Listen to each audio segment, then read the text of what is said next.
우리에게 좋은 일이 일어나고 있습니다. 예수님께서 어느 날 사마리아 지역을 지나가고 계셨습니다.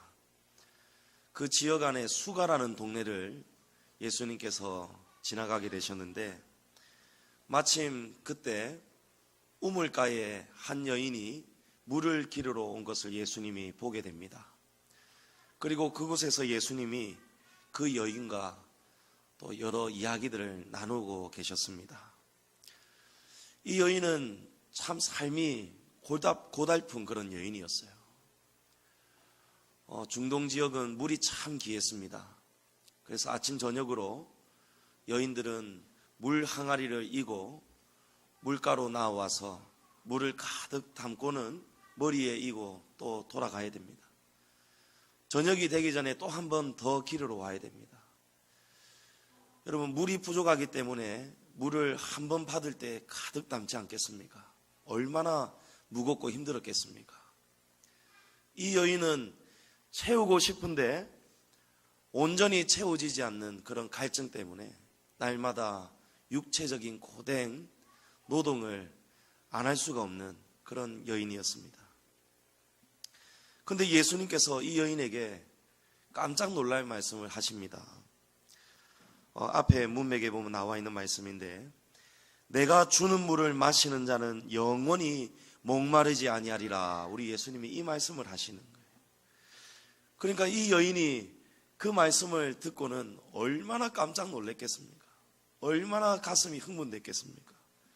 하루에 2번씩이나 우물을 오가면서 무거운 물 항아리를 쥐고 날라야 되는데, 이제 예수님이 주시는 물을 마시는 자는 다시는 영원히 목마르지 아니한다니, 여러분 얼마나 놀라운 말씀이었겠습니까?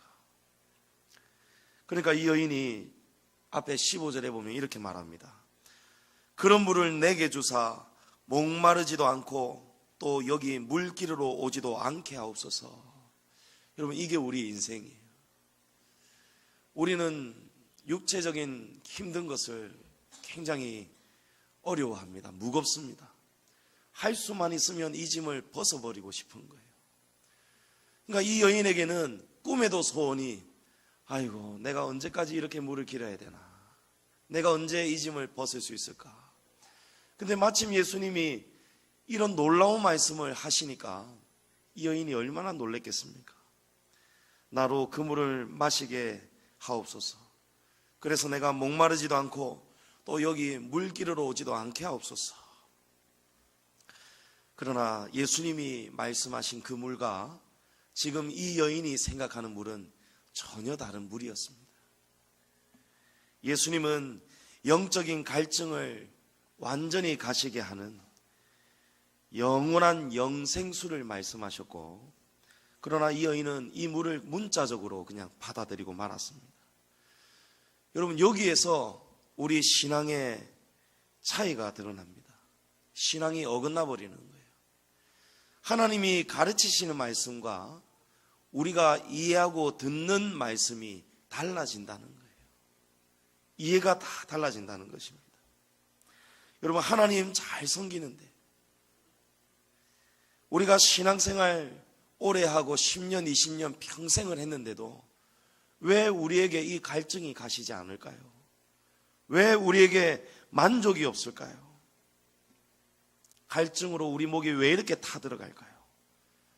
바로 이 여인처럼 주님이 하시는 말씀, 주님이 가르쳐 주시는 그 말씀하고 우리가 듣고 이해하는 말씀이 전혀 다르기 때문에 그렇습니다. 제가 우리 집사람 생일 때 선물을 사러 나갔습니다. 우리 집사람이 늘 하던 말이 있었어요. 나는 진짜 큰 선물 필요 없고 길거리에 파는 핀 하나 사주면 그걸로 행복하다.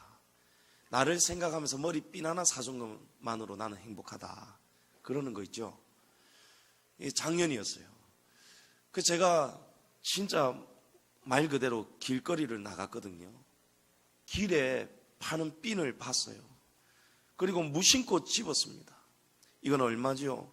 이러니까 꽤 비싸더라고. 길거리에 파는데도요. 그래도 생일이니까 조금 한 중간 정도 되는 금액으로 사자. 제가 한 3만 원 정도 되는 핀을 골랐습니다. 그래가지고는 와서 선물을 했더니 우리 집사람이 감동을 하는 거예요. 그러면서 이거 얼마 주십니까? 묻는 겁니다. 에이, 뭘 또 그걸 묻느냐. 얼마 줬냐고. 그래서 제가 3만 원 줬다 하니까 우리 집사람 표정이 싹 바뀌는 거죠. 내가 길에 파는 핀에 사달라고 했지 3만 원짜리 핀에 사달라고 했느냐. 이거 길에서 사온 거다. 누가 길에서 이렇게 비싼 핀을 사오라고 했느냐. 이거 뭐 선물하고도 혼나는 거 있죠. 그래가지고 우리 집사람 손잡고 제가 또 구입했던 그 길거리 그 핀 파는 데로 나갔어요. 그래서 우리 집사람이 그 중에 제일 싼 걸로 골라가지고 교환을 해서 왔습니다. 제 마음은 좀 굉장히 별로 안 좋았어요. 어찌 이리 내 마음을 몰라줄까. 근데 우리 집사람은 왜 내 마음을 어찌 이리 몰라줄까. 그런 마음 아니겠습니까? 근데 돌아가는데 3만 원짜리 핀이라는 소식을 들었을 때 그렇게 일그러졌던 우리 집사람 얼굴이 만 원짜리 핀으로 바꿔서 돌아가니까 우리 집사람이 굉장히 행복해하는 거 있죠. 여러분, 이 차이입니다. 우리 하나님은 원하시는 것이 따로 있습니다. 우리 하나님이 우리에게 말씀하시는 게 따로 있어요.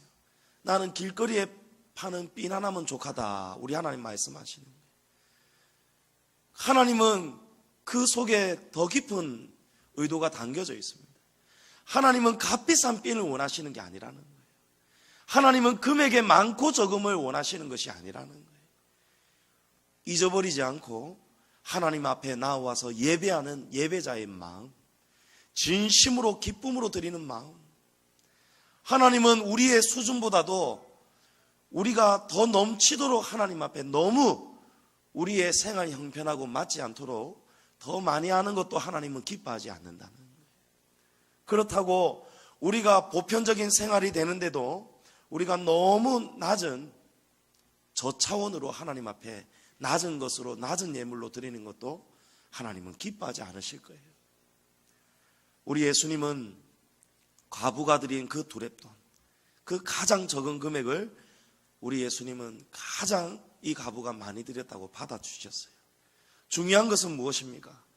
하나님이 받으시는 마음이 기쁘셔야 된다는 거예요.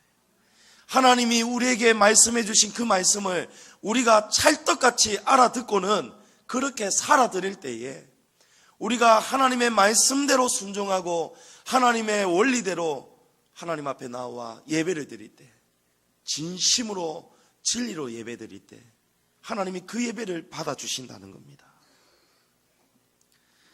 그러나 우리는 우리가 알고 있는 대로, 그리고 우리가 생각하고 싶은 대로 그렇게 해석하고 하나님의 말씀을 받아들일 때가 참 많이 있습니다. 여러분, 예수님은 생수 이야기에 이어서 갑자기 이 여인의 삶을 물어보십니다. 가서 내 남편을 데려오너라. 예수님이 갑자기 물 이야기 하시다가 갑자기 내 남편 데려오라는 거예요. 여러분, 이 말은 뭐냐면 예수님은 이 여인에게 남편이 5이나 있다는 것을 알고 계셨어요. 5이나 남편을 두었는데도, 남편이 5번 바뀌었는데도 이 여인에게는 만족이 없었어요. 맞죠, 여러분? 만족이 없었어요. 그러니까 예수님이 다시는 목마르지 아니할 생수를 주겠다는 것은 네가 남편으로 인해서 얻을 수 없는 그 만족을 내가 주겠다, 그 말씀이었어요. 근데 이 여인은 예수님의 말씀을 깨닫지를 못했어요. 이 여인은 내가 다시는 물을 기르러 오지 않아도 되는 그 물을 좀 달라고 부탁을 했지 않습니까? 그래서 예수님은 다시 한번 깨닫도록 말씀하시는 거예요. 가서 내 남편을 데려오너라. 여러분, 이 말은 네가 만족하는 것이 있다면 한번 가지고 와 보거라, 이 말씀이에요.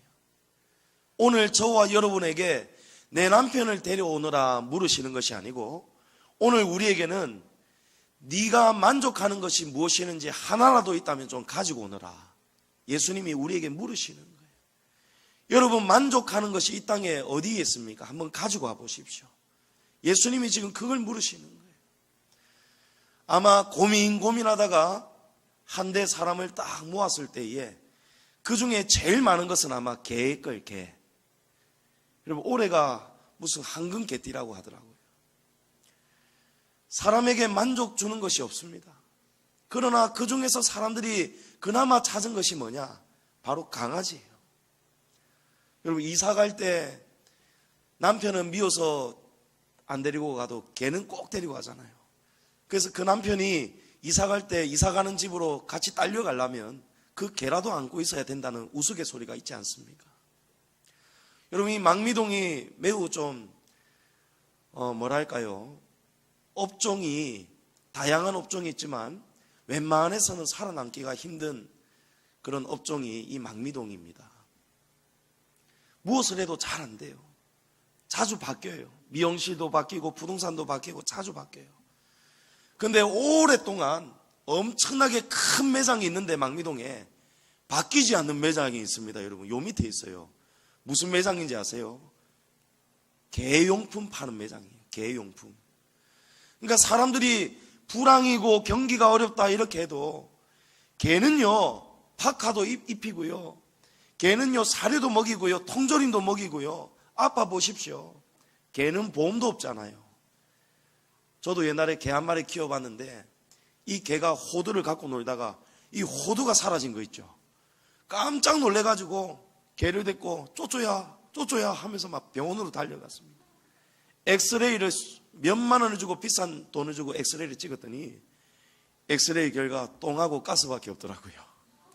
이사 갈 때 보니까 호두가 냉장고 밑에서 나오더라고요. 여러분, 사람들이요 개를 통해서 만족을 얻으려고 하는 거예요. 얼마나 만족을 얻을 데가 없으면 개를 통해서 얻는 거예요. 그러나 이 개도 나중에 죽습니다. 개가 죽잖아요. 개가 나이가 들어서 연로해서 죽기도 하고, 병들어서 죽기도 하고, 교통사고로 죽기도 하고. 예전에 우리 양지정안교회 잠시 출석하셨던 분, 이 개가 하얀 개인데, 귀여운 개인데 교통사고로 막 가버렸어요. 그래가지고 2달 동안 울면서 기도원에서 낙심이 돼가지고, 또 이 개를 대구에 있는 유일한 개를 화장해주는 화장터에 가가지고 지극정성으로 장례까지 치르고 그렇게 했다더라고요. 그러나 여러분, 개도 영원하지가 않습니다. 예수님이 말씀하시는 만족은 영원한 만족을 우리에게 말씀하시는 거예요. 저와 여러분에게 영원한 만족을 우리 예수님께서 주시겠다고 오늘 말씀하시는 겁니다. 가서 내 남편을 데리고 오너라. 그러나 이 여인이 남편이 없다고 할 때에 예수님께서, 맞다, 내게는 남편이 5이 있지만 지금 있는 남편도 내 남편이 아니니 네 말이 옳도다. 이 여인이 더 깜짝 놀라버렸어요. 예수님께서 거침없이 그녀의 속사정을 훤히 알고 계시니까 이 여인이 예수님을 선지자로 생각합니다. 예수님을 굉장히 놀라운 그런 선지자로 생각하기 시작합니다. 그러면서 이번에는 이 여인이 전혀 다른 이야기를 꺼냅니다. 바로 예배를 드리는 장소를 묻습니다. 이 여인은 사마리아 여인입니다. 당시 사마리아 사람들은 신명기 11장에 근거해서 신명기 11장에 근거해서 이 사마리아 사람들은 그리심산에 예배 처소를 만들고 예배를 드렸어요. 신명기 11장에 어떤 말씀이 있냐면 여호와께서 모세를 통해서 이런 말씀을 하셨습니다. 그리심산을 향해서는 축복을 선언하고 반대편에 있는 에발산을 향해서는 저주를 선언해 버렸어요. 그러니까 그 말씀을 문자 그대로 받아들여 가지고 사마리아 사람들은 그리심산, 그때부터 그리심산에서 예배 처소를 만들고 오는 날까지 예배를 드리고 있었다는 겁니다. 그런데 문제는 유대인들은 다윗의 예전을 따라서 예루살렘에서 예배 처소를 만들어 하나님께 예배를 올려드리고 있었어요. 그런데 성경은 바로 이 예루살렘이 예배 처소라고 인정을 하고 있습니다. 그런데 이 문제를 두고 이 장소를 두고 사마리아 사람들하고 이 유대인들하고 항상 다툼이 있었어요. 그래서 이 이스라엘 사람들이 성전을 건축하고 재건할 때 사마리아 사람들이 방해를 많이 했습니다. 거기가 아니라는 거예요.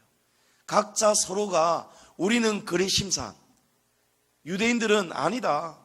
성경이 말하기를 예루살렘이야말로 하나님이 원하시는 예배 처소다. 이 문제를 갖고 싸우고 있었어요. 그래서 이 사마리아 여인이 보기에 예수님은 굉장히 놀라운 선지자로 보이기 때문에 이 장소를 묻는 겁니다. 예수님, 예배를 어디에서 드리는 것이 옳습니까? 그러니까 예수님이 뭐라고 하죠? 앞에 말씀해 보면 이 산도 아니고 저것도 아니고 이제 영과 진리로 예배할 때가 온다. 그게 바로 오늘 본문 말씀이에요. 오늘 본문의 바로 배경입니다. 예수님이 이 산도 아니다, 예루살렘도 아니다.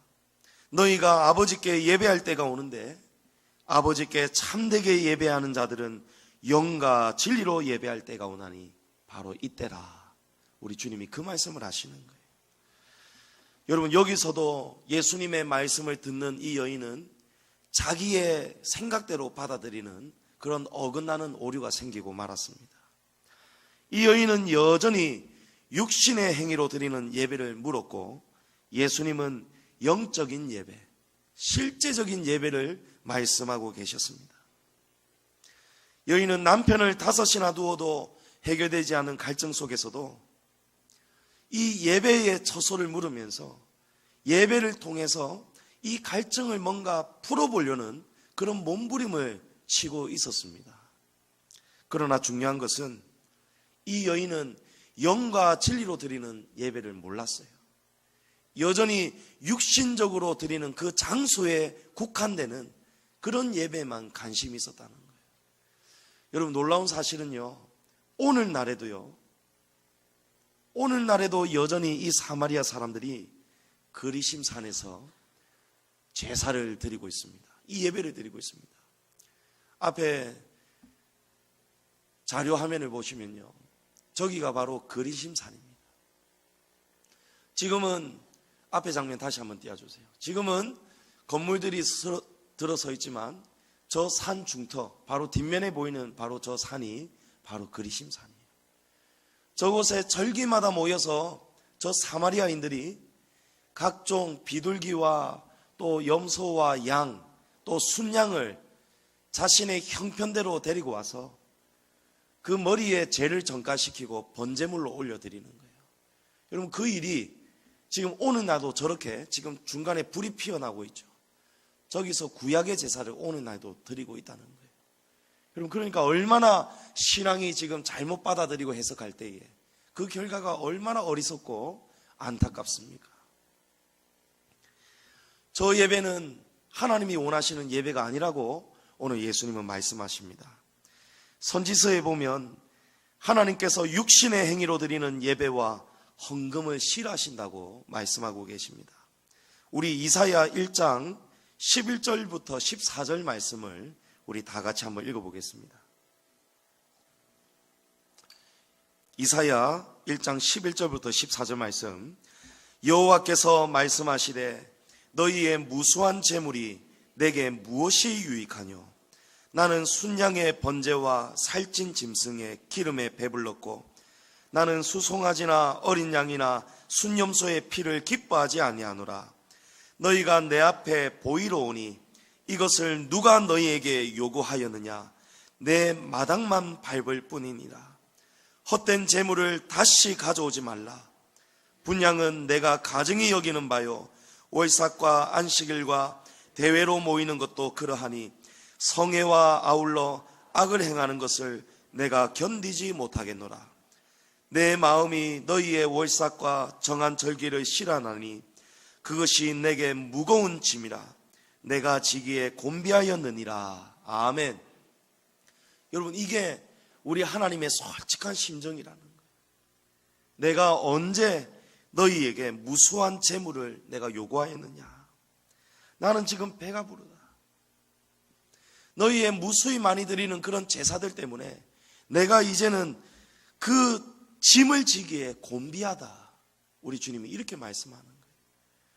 오늘날도 저 사마리아인들이 그리심산에서 하나님 앞에 드려지는 저 형식적인 예배 때문에 하나님이 저 수많이 흘려지는 저 각종 짐승들의 피 때문에, 그 기름 때문에 우리 하나님이 말씀하시기를 내가 배가 부르다는 거예요. 내가 이제 지겹다는 거예요. 저 그리심산 중턱에 있는 저 마당만 너희들이 밟고 있을 뿐이다. 여러분, 하나님이 받으시는 예배가 있고 하나님이 받아주시지 않는 예배가 있습니다. 하나님이 찾으시는 예배자가 따로 있습니다. 저와 여러분은 하나님이 무슨 예배자를, 어떠한 예배자를 찾고 계시는지를 우리는 깨달을 수 있어야 됩니다. 이 말씀을 통해서 우리가 두 가지를 깨닫게 됩니다. 첫 번째는 하나님은 형식적인 제물을 기뻐하지 않으신다는 거예요. 여러분, 오늘 다 하나님 앞에 각자의 제목을 가지고, 성격을 가지고 하나님 앞에 예물을 가지고 나오셨을 거예요. 그러나 이 예물도 우리가 하나님 앞에 드린다고 하나님이 다 기쁘게 받으시는 것이 아니라는 거예요. 고린도후서 9장 7절 말씀에 각각 그 마음에 정한 대로 할 것이요 인색함으로나 억지로 하지 말지니 하나님은 즐겨내는 자를 사랑하시느니라. 여러분, 하나님은 억지로 드리는 예물을 기뻐하지 않는다는 거예요. 또한 인색하게 드리는 예물을 기뻐하지 않는다는 거예요. 하나님은 우리 형편에 맞는 금액으로, 여러분, 형편에 맞게 우리의 진심을 담을 수 있어야 돼요. 우리 형편은 지금 가난하고 어려운데 우리가 전부를 하나님 앞에 드린다. 여러분, 그거 하나님 기뻐하지 않습니다. 그러나 우리가 이제 하나님께서 복을 주셔가지고 좋은 직장도 있고 사업도 잘 되었고 이전 달과 비교했을 때, 작년과 비교했을 때에 우리의 수입이, 형편이 많이 달라졌는데도 불구하고 우리가 여전히 똑같은 그런 수준으로 하나님 앞에 드린다면 그 역시도 하나님이 기뻐하지 않는다는 거예요. 하나님은 액수를 달아보시는 분은 아니에요. 근데 하나님이 우리에게 이런 말씀을 주시는 데에는 그만한 이유가 있습니다. 마태복음 6장 21절에 내 보물 있는 그곳에는 내 마음도 있느니라. 아멘. 여러분, 우리의 마음이 있다는 거예요. 여러분, 이 예배 가운데에도 여러분이 이 말씀을 진심으로 들으셔야 돼요. 여러분이 그냥 한 귀로 듣고 형식적으로 듣고 그냥 그러려니 그냥 성경의 말씀 알지, 늘 들어왔었지. 여러분, 이렇게 이 말씀을 들으시면요, 여러분 삶에 전혀 변화가 없습니다. 삶이 달라지지가 않습니다. 여러분, 복 받고 싶지 않습니까? 여러분, 삶이 좀 달라지고 싶지 않습니까? 여러분, 삶의 그 어려운 부분들, 이 여인처럼 남편을 5이나 두었는데도 불구하고 채워지지 않는 이 답답함, 물을 마셔도 또 무거운 항아리를 이고 와서 무거운 물을 가지고 돌아가야만 겨우 목에 갈증이 가시는 그런 삶, 여러분 이제 지긋지긋하지 않으세요? 하는 것마다 안 돼버리고 몸이 조금 괜찮아지는가 싶으면 또 건강을 잃어버리게 되고, 여러분 이 모든 것이 하나님과 연관이 있고 이 예배와 연관이 있는 거예요. 하나님은 우리에게 이 예배를 오늘 가르쳐 주시는 거예요. 이 예배를 통해서만이 하나님이 우리에게 임재하시고 복을 내려 주시기 때문에 그렇습니다. 여러분, 솔로몬이 기브온 산당에서 1,000마리의 소를 하나님 앞에 번제로 올려드렸습니다. 우리가 잘 아는 1,000번제입니다. 하나님 앞에 솔로몬이 진심으로, 솔로몬은 부자였죠. 여러분, 부자가 소 한 마리 드리면 안 되겠죠. 왕입니다. 솔로몬이 지은 궁전과 성전에 금과 은으로 다 하나님이 채워주셨어요. 놀라운 복을 주셨단 말이에요. 받은 만큼 하나님 앞에 우리는 드려야 되는 거예요. 솔로몬이 부자답게 1,000마리의 번제물을 올려드렸습니다. 바로 그날 밤에 열왕기상 3장 5절에 보니까 우리 다 같이 한번 읽어보겠습니다. 시작. 기브온에서 밤에 여호와께서 솔로몬의 꿈에 나타나시니라. 하나님이 이르시되 내가 내게 무엇을 줄고 너는 구하라. 할렐루야. 여러분, 하나님이 솔로몬의 그 제사를 기쁘게 받아주셨어요. 왜냐? 솔로몬이 하나님의 마음을 기쁘게 할 만큼 하나님 앞에 번제물을 올려드렸는 거예요. 뭔가 마음을 정성스럽게 하나님 앞에 경배를 드렸는 거예요. 하나님이 감동을 받으셨어요. 여러분도 그런 적이 많으시죠? 자녀들이 아버지 어머니 생신이라고, 결혼기념일이라고, 자녀들이 어버이날이라고 그 꼬깃꼬깃 부모님한테 문방구비 받은 거 조금씩 모아가지고 그것을 문방구에 가가지고 부모한테 별로 필요도 없는 만년필이라든지 그런 문구용품을 부모님에게 선물할 때에, 아이고 이제 어린 자녀가, 이제 초등학교 2, 3학년밖에 안 된 어린 자녀가 부모 생신이라고 이렇게 자기가 꼬깃꼬깃 모아놨던 거, 용돈 조금씩 모아놨던 거 가지고 이렇게 돈 많은짜리, 초등학생 저학년에게 돈 많은 크죠 여러분. 아마 몇 날을 수날을 모아야 될 겁니다. 그 만원짜리 만년필을 선물할 때, 받았을 때 여러분 부모 마음이 어떻겠느냐 말이에요. 받은 것보다 훨씬 더 많은 것을 해주고 싶지 않겠습니까? 그런 자녀가 시집가고 장가갈 때 너 필요한 게 뭐가 있느냐? 왜요? 부모는 부자기 때문에. 이 부모는 지금 하나님을 말하는 겁니다 여러분. 우리 하나님은 부자십니다.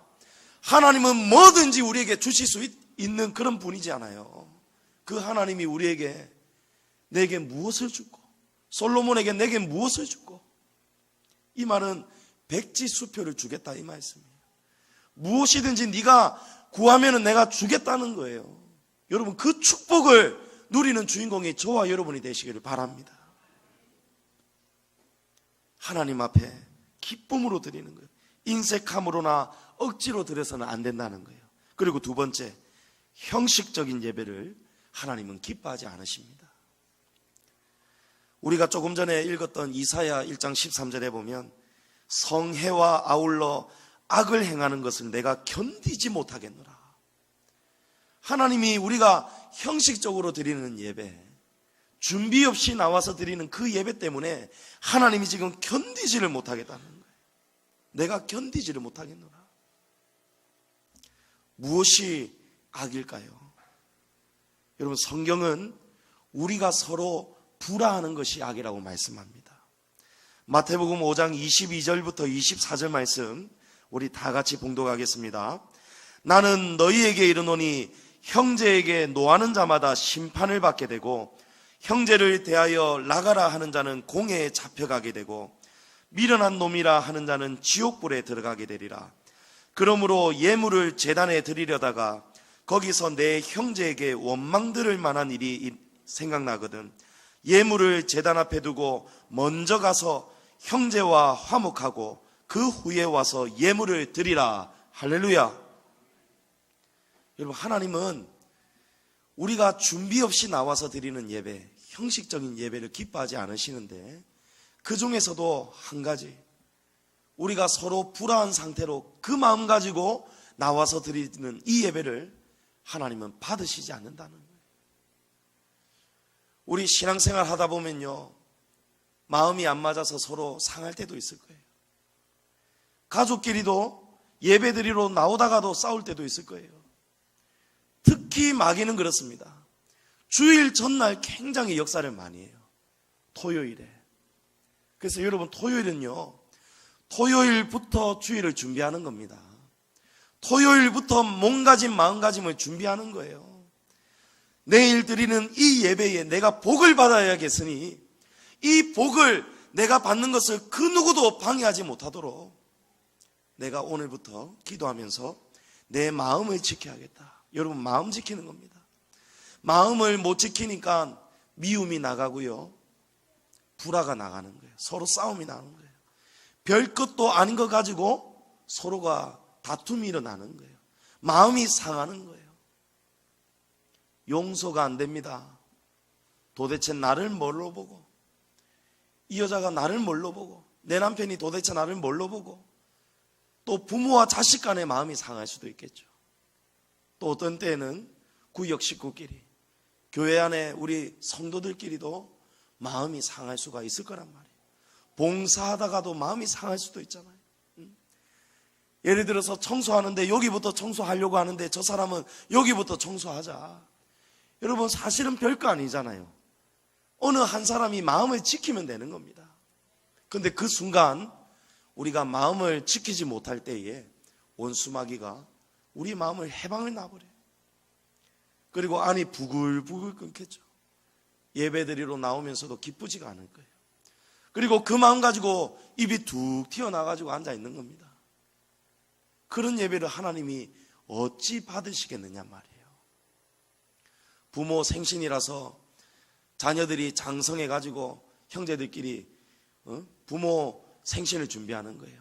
우리 이번에는 최고급 뷔페에서 호텔에서 부모님 생신상을 차려드리자. 뷔페에서 식사하고 선물은 이것으로 준비하자. 자, 우리 각자 얼마씩 내자. 그럴 때에 다툼이 나올 수 있잖아요. 너무 비싸다. 우리는 형편이 어렵다. 아이고, 부모님 생신이 다가왔는데 그것도 미리 준비 안 하고 뭐 했느냐, 이러면서 싸울 수 있잖아요. 그리고 그 마음 가지고 서로가 싸우는 상태 가지고 부모님 생신 축하합니다 이러는데 부모가 그걸 다 알고 있는 거예요. 육적인 부모는 그 내면을 몰라도 영적인 우리 아버지 하나님은 우리의 일거수일투족을 다 알고 계신다는 거예요. 하나님은 우리가 싸우고 나왔는지 지금 기분이 어떤지 다 알고 계시는 거예요. 그래서 하나님이 내가 견디지를 못하겠다는 거예요. 기쁘지가 않다는 거예요. 여러분이 부모라면 자녀들의 그 축하를 여러분 견딜 수 있겠습니까? 차라리 생일 얻고 말지. 내 생일 때문에 너희가 싸울 것 같으면 나는 전혀 원하지 않는다. 여러분, 하나님이 바로 그런 마음이라는 거예요. 여러분, 참으로 이 두 가지를 보아도, 이 두 가지만 보아도 우리가 하나님 앞에 드리는 예배는 쉽습니까? 어렵습니까? 어려운 거예요. 편합니까? 불편합니까? 불편한 거예요. 여러분, 예배는 쉽지가 않습니다. 예배는 편하게 드려서도 안 됩니다. 우리의 마음이 불편함을 이겨내야 됩니다. 어떤 걸 이겨냅니까? 남을 미워하는 우리의 마음을 이겨내야 돼요. 그거를 이겨내고 극복하려니까 우리가 편하지가 않습니다. 우리의 마음이 편하려면 어떻게 해야 돼요? 마음껏 미워해야 되죠. 절대 용서 안 해야 되죠. 용서 못 합니다. 한쪽이 미안합니다 먼저 숙이는데도 그 사과를 못 받아주는 거예요. 벌써 내 마음은 상할 대로 다 상해버렸어요. 사과 지금 못 받아드리겠습니다. 여러분, 그 마음 가지고 어떻게 예배드리겠어요? 미움을 포기해야 됩니다. 물질도 인색하지 말아야 되고요. 기쁨으로 내야 된답니다. 그러니까 여러분, 이게 얼마나 어렵느냐 말이에요. 우리가 물질을 얼마나 사랑합니까? 근데 사랑하는 그 물질을 11조를 어떻게 하나님 앞에 드리겠느냐 말이에요. 어떻게 드리겠습니까? 그러나 불편하고 어렵고 우리가 사랑하는 물질도 하나님 앞에 예배하러 나올 때에 우리가 지극정성으로 드려야 되는 것이 예배인데도 불구하고, 불편함에도 불구하고 우리는 이 예배를 절대 포기할 수가 없습니다. 이 예배를 포기할 수가 없는 것입니다. 시편 29편 2절에 여호와께 그의 이름에 합당한 영광을 돌리며 거룩한 옷을 입고 여호와께 예배할지어다. 여러분, 이 예배는 사람을 창조하신 창조주의 명령이기 때문입니다. 하나님이 이 예배를 우리에게 명령하고 계십니다. 합당한 영광을 돌려야 됩니다. 그리고 하나님께서 이 합당한 영광을 왜 돌려야 되는지를 말씀합니다. 같은 성경 시편 29편 11절에 너희가 이렇게 합당한 영광을 돌리며 거룩한 옷을 입고 여호와께 예배할지어다. 그러면은 여호와께서 자기 백성에게 힘을 주시며 여호와께서 자기 백성에게 평강의 복을 주시리로다. 할렐루야. 여러분, 이런 예배를 드려야 우리의 삶에 평강의 복을 주신다는 거예요. 하나님이 우리에게 힘을 주신다는 거예요. 여러분, 믿으십니까? 여러분, 실제로 이 예배 가운데 보이지 않는 이 순간에도 여러분, 하나님이 우리에게 영적인 복을 엄청나게 내려주고 계시다는 것을 여러분 볼 수 있어야 됩니다. 요 며칠 사모님이 다시 대상포진이 재발해가지고 굉장히 힘드셨어요. 제가 어제 늦은 저녁에 걱정이 되는 거예요.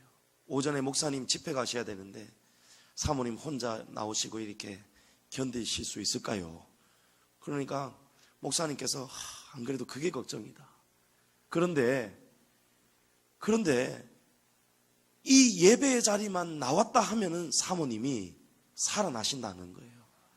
이 예배만 드렸다 하면 힘을 얻는다는 거예요. 할렐루야. 여러분, 그렇기 때문에 이 예배를 포기 못하고 나오신다는 거예요. 여러분, 믿으셔야 됩니다. 믿음은 우리가 바라는 대로, 우리가 믿는 대로 그대로 이루어지는 것이 바로 믿음이에요. 여러분, 이 예배 가운데 하나님이 부어주시는 이 복을 받고 돌아가셔야 돼요.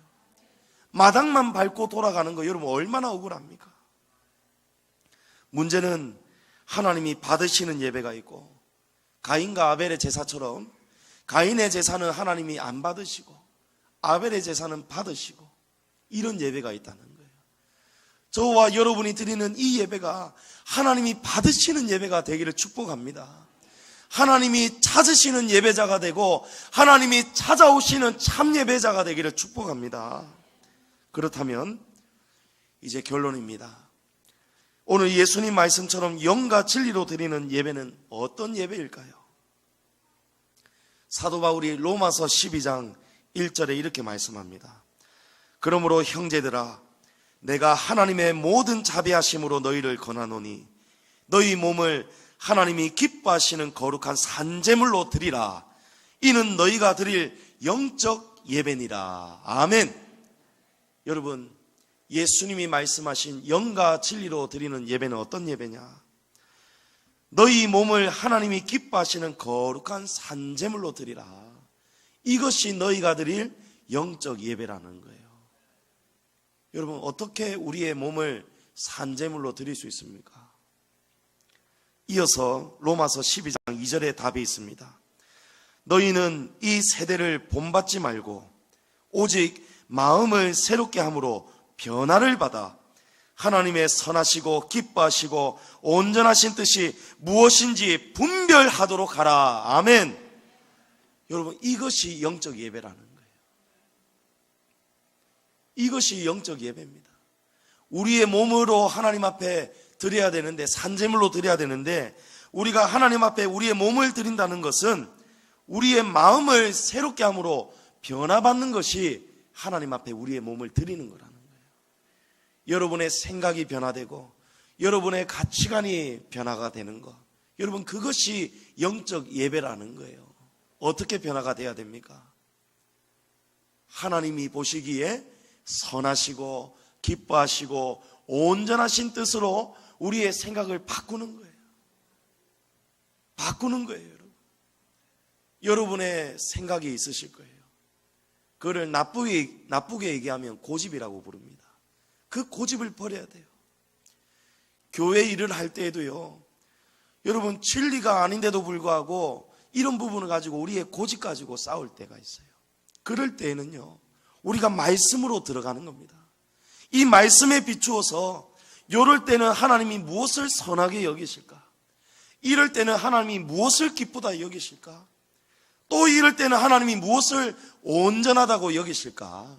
그 뜻을 우리가 찾아가는 겁니다. 그런 몸으로 우리가 하나님 앞에 나아올 때, 여러분, 그게 바로 우리가 영적으로 하나님 앞에 드리는 예배가 된다는 거예요.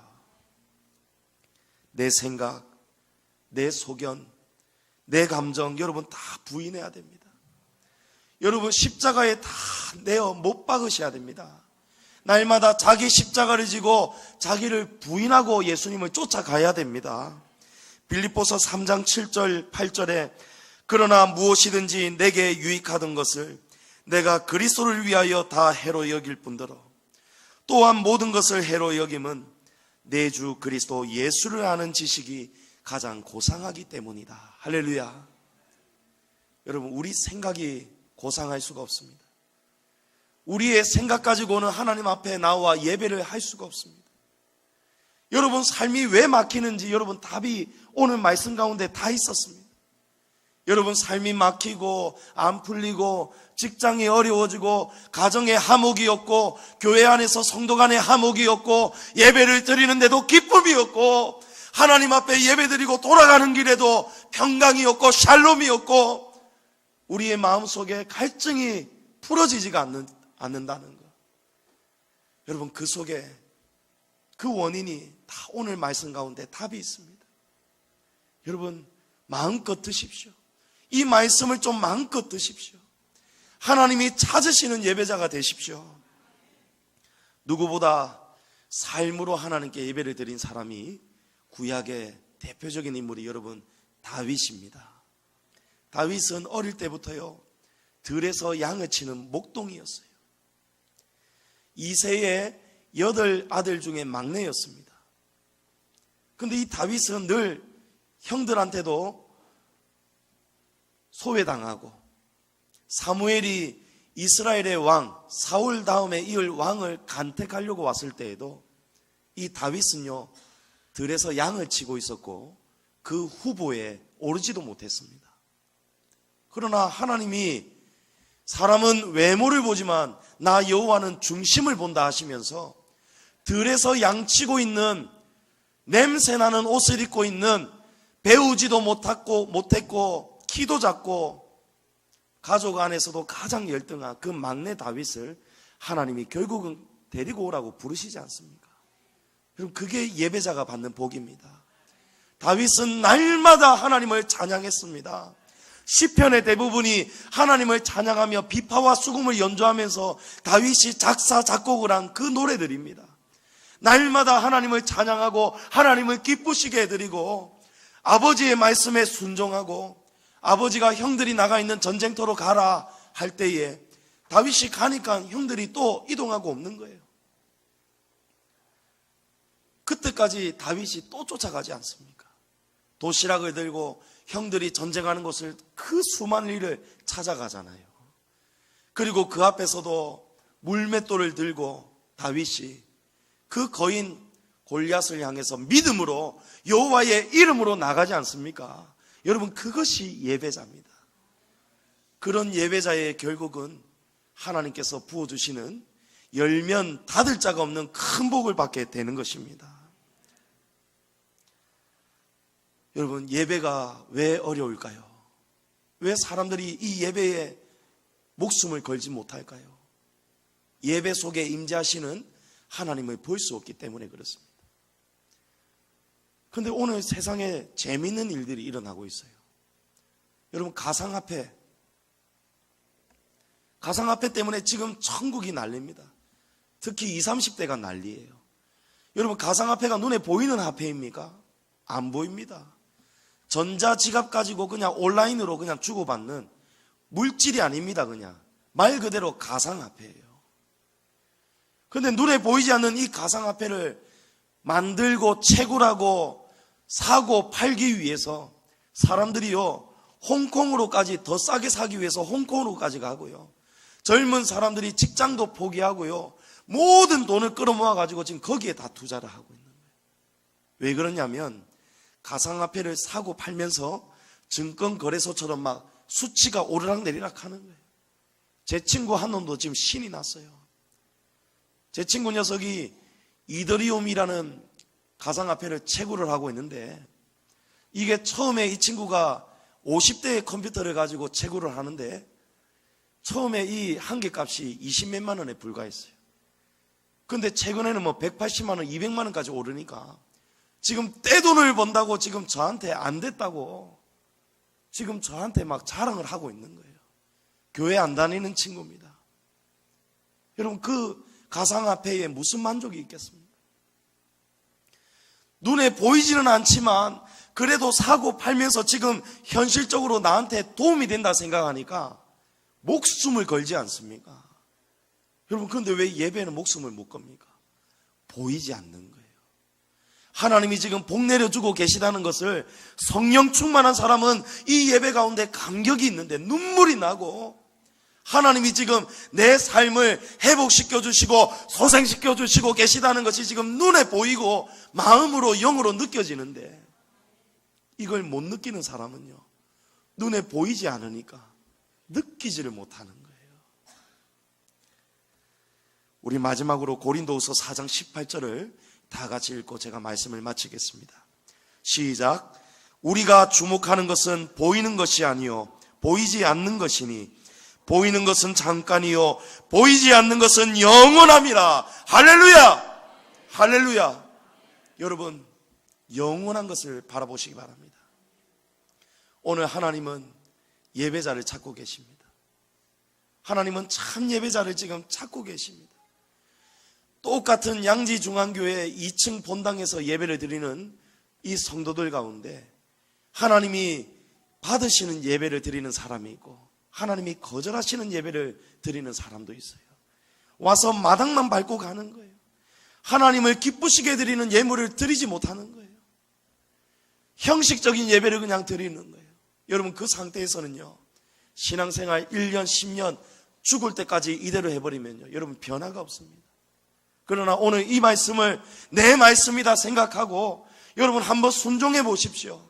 내가 이제 토요일 주일을 준비해야겠다. 토요일날 주일을 준비해야겠다. 다툼이 없어야겠다. 기도하면서 화목해야겠다. 다툰 사람이 있으면 먼저 사과하고 화해해야겠다. 그리고 하나님 앞에 예물을 먼저 준비하는 겁니다. 하나님, 제 형편의 수준에 맞는 그 가운데에서 제가 진심으로 정성으로 주께 예물을 드립니다. 여러분, 이 두 가지만 가지고 예배 자리로 나와 보십시오. 하나님이 복을 주시나 안 주시나 여러분 한번 시험해 보십시오. 눈에 보이지 않는 것은 영원하지 않습니다. 눈에 보이는 것은 영원하지 않습니다. 보이지 않는 것이 여러분 영원합니다. 부디 영원한 영광을 위해서, 다시는 목마르지 않을 그 생수의 강을 위해서 여러분 하나님이 찾으시는 예배자가 되시기를 주님의 이름으로 축복합니다.